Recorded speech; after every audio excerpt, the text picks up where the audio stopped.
Hello everybody and welcome back to the channel. Today I'm here with my ML Class W164 chassis Mercedes-Benz, and I just want to share with you the results of some amazing fuel economy which I've been getting in this vehicle recently.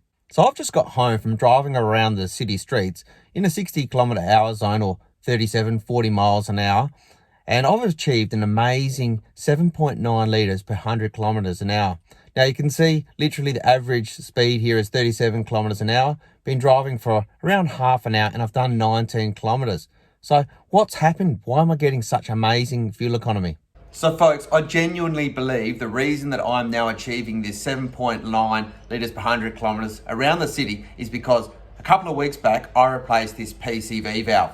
Now the reason that I replaced this PCV valve in this vehicle wasn't because I thought I was going to get a better fuel economy. It was actually because when I had this air Y intake off about a month ago, I noticed that there was crankcase oil inside the turbo.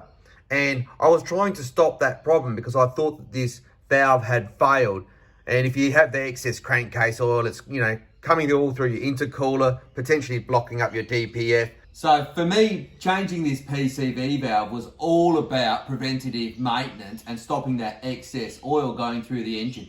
I really did not expect to see such a dramatic increase in the fuel economy of this vehicle. But there you go, folks. That's why I believe I'm now getting this really good fuel economy around the city. I haven't yet taken out on the highway, but it's only going to get better. So if you want to achieve fuel economy like this in your older OM642 turbo diesel Mercedes engine, just like I'm achieving, then I really do suggest replacing this PCV valve.